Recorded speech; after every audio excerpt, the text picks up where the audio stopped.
Do you ever feel like you're always saying sorry in your relationship, even when you didn't do anything wrong? If yes, then this episode is for you because it just simply tells me that you have been emotionally manipulated in your relationship.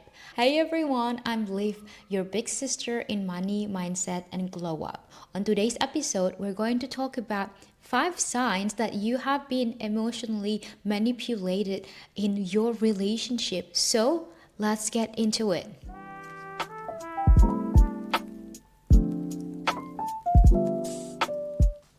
Sometimes we don't really know that we have been manipulated because simply we believe that what our partner did to us, it's something that is very normal in any single relationship. And I was believing in that as well. I used to believe that I was sensitive, I was too sensitive, I was so crazy because my boyfriend at the time, my ex made me believe that I was sensitive and I was crazy until 4 years later, I realized that I had been manipulated for such a long time, for the whole relationship. And I want you to save yourself by watching this until the end and taking some notes why you have been feeling this way and why you are not the crazy one. And rather, you have been manipulated in this relationship.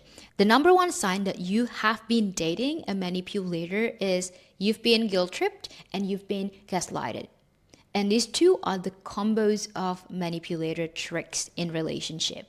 This is the common thing that a manipulator will do to you to make you feel guilty even if you didn't do anything wrong. That's why no wonder why you always feel like you are the person that always have to say sorry even if you didn't do anything wrong and you were so sure that your boyfriend was the one who did wrong, but somehow he made you believe that you're the wrong ones.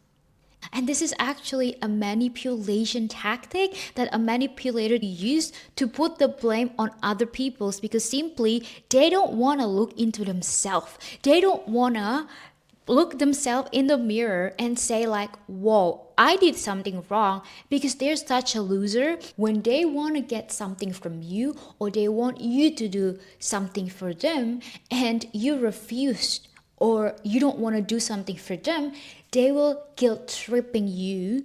So then this person will still gain things that they need or they want from you, because then you feel guilty for not doing things that they ask or they requested, right? And it's actually a manipulation tactic to get whatever they want. That's why if you ever think why a manipulator, they always get things so easily and always get the best thing, it's because they understand they can guilt tripping someone to do whatever they want. They will try so hard to make you doing something for them, for their own benefits. But then if you say something no, like, hey, I can't do that or I don't want to do that, they will like, oh my God, how dare you say no? So to make you still want to do something that you don't like or you don't want, they have to do something. They have to manipulate the situation. And how can they manipulate the situation? It's by guilt tripping you, by gaslighting you, to make you believe that you are the wrong one, to make you feel guilty. So then in the end, because you are a kind and helpful person, you will do things anyway for them. A manipulator cannot take accountability of their action. They're actually a loser, they're a coward.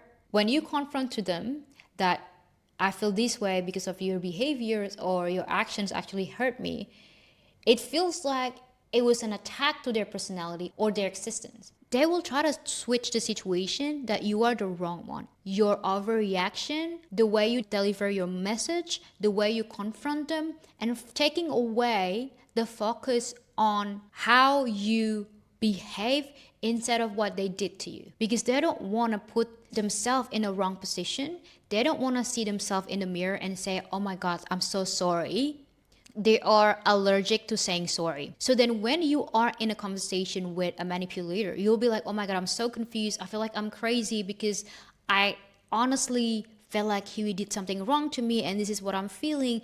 But then at the end of the conversation, you were the one who felt guilty and you were the one who feel like you were the wrong one, because the manipulator is trying to manipulate the situation. So then the real problem, which is their actions, was not going to be discussed, and they understand this trick. And it's just so crazy because I used to date a freaking manipulator, because my ex, would not ever say sorry, and he's so allergic to say sorry, and every single thing, it was my fault. Even when I knew clearly he did something wrong, and I was like, hey, can you not say that? I think it's very hurtful. And he was like, I was just joking. You don't take jokes anymore. You're so sensitive. And I was like, that's how I feel. Because he wanted me to focus on things that I did wrong, even if I didn't do anything wrong, instead of focusing on his own problems, Sign number 2, they twist your words. If you feel like you doubt yourself on what you did, on what you didn't, and you're so confused and you feel like you're crazy, I don't think I did this, I didn't think I said this, but he made me feel like I said that. A manipulator would try so hard to flip the situation on what you said, on what you didn't do, or what you did, just to gain control over you. So then he can manipulate the situation to make you believe that you're the wrong one. It all is coming back on, getting things from you, taking benefits from you, and putting the blame on you. It's literally just these 3 things. He wants you to believe that you are losing your mind, and he wants you to lose from your own reality to gain control fully over you and what you can do for them. You will lose from the reality, which one is true, which one is not, which one did I say, which one that I didn't say. That's exactly what they want from you. Sign number 3, your needs were too much. Even if you need for simplest thing ever, or even less than bare minimums, they will make you believe that your needs are too much, because they simply cannot give it to you, or they would not want to give it to you because it's so much to do. They only want you to do so much for them, but they don't want to do so much for you. This has happened to me when I was dating my freaking toxic ex. He was always guilt tripping me into believing that I was needy. I wanted to hold hands in public. My love language is physical touch, and I love holding hands. I love showing affection in public. I could get it that people have a different affection or love language, that it's not the same as me, but then my ex made me believe that me asking for holding hand in public were too much to ask. He was saying like, oh, you're so possessive, you're so clingy. This is not clingy. This is me asking for freaking bare minimum, holding hands as a couple in public. How does that even asking for too much? That's freaking less than bare minimum. Sign number 4, you walk on eggshells around them all the time. It feels like you're walking in a very thin layer of ice, and anytime, the ice can break and you can literally drown, because you don't know what the other person is going to say. Is he going to react badly? Is he going to get angry? Or is he going to be fine? Because he's so unpredictable. And this has also happened with my ex, because I didn't know when he get triggered and get angry, and when he's actually fine, and everything that I say was insulting him, and he got offended a lot. So I wasn't really sure if I was like just trying to joke around, if it's going to hurt him, or is he going to make him mad. Because when he's mad, when he's upset, he was the worst person to handle with. He had this anger management issue where he will try to break things in my house. I remember one time I was just confronting him about that he broke a glass that I just recently bought, and it was my favorite glass ever. I mean, it's from Kmart and it's only like $10, but I still like it. And I say to him like, hey, you shouldn't put a glass and stack it in a dishwasher. And he got really triggered and he was like so angry at me. And then I was just like pointing out at him, and I was like, hey, I don't like the way you say that to me. If you did something wrong, just say sorry and we can move on. But he was like blaming me and saying like, you're the one who's wrong because you bought like cheap glass. You are the wrong one. And I was like, can you take accountability of your action? He got really angry and he yelled at me, and we yelled at each other. And then suddenly he was like so angry that he tried to break things in my house. And at a time I was renting a place. He was actually banging his head on the door, and I was like, oh my god, okay. And I said, no, stop, don't do that. And he run into my balcony. He said like, I'm gonna kill myself, I'm gonna jump off this balcony right now. If you wanna freaking kill yourself, surely not at the second floor, because you only gonna break your leg. And then I was like dragging him inside from the balcony to my living room, and I literally locked the balcony door. And then I was trying to make him sitting down in my couch, and he was trying to like break my glass coffee table. And I was like, oh my god, this place is furnished and I'm renting this place. Like, I didn't want this freaking guy, this crazy guy, to break things in my house, and I had to pay for them, right? That's how he dealt with his emotions when he's angry. And it just made me feel so scared whenever I said something to him, like, oh my god, is he going to react the same way? Is he going to try to break things in my house? Is he going to kill himself? Because every single time if we had an argument, he will say like, I'm gonna kill myself, I'm gonna kill myself. That's why I dated him for 4 years, and I realized that I've been manipulated for that long. And I was like, no, I'm not gonna deal with this.